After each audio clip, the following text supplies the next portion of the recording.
Okay, kitties. So what I have done is I have browned this Milanesa steak. I like those because they are much, much more, what would you say? They're thinner cut. I like the fat to lean ratio. I used orange pepper up there, and I used good seasons. There's a little bit of Worcestershire in there, and a little bit of A1. Of course, olive oil, and I brown it. Once I'm done browning it, and it gets down to this point, I move it around a lot to make sure it gets nice and brown and caramelized. But that's not at all the end of it. Now, once it gets to a certain point, not to where it's dry, we still want it, but see those nice little birdie bits?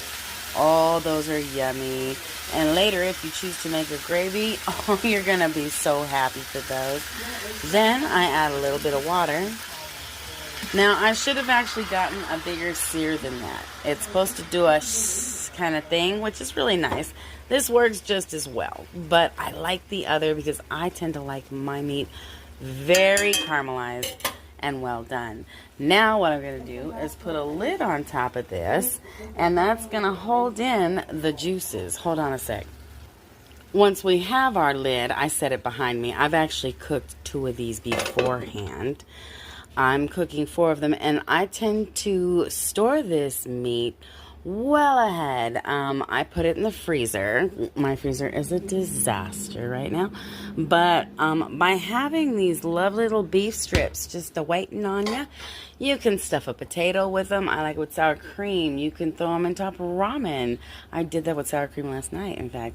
You can do so many things with this meat once you've got it cooked, and you can shred it further. You can use it for sandwiches. I had a really nice steak bagel a few days ago with mustard, of course, and Miracle Whip. Gotta have my Miracle Whip. Just a sec. Now, having been cooking this on medium, I'm gonna go ahead and lower this to about my stove's version of 2, and I'm gonna leave it there and keep an eye on it until it's dried, almost like I showed you before.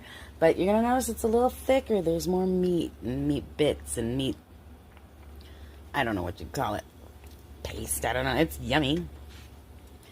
And then you're going to add some more water, and you're going to flip it over and do this again.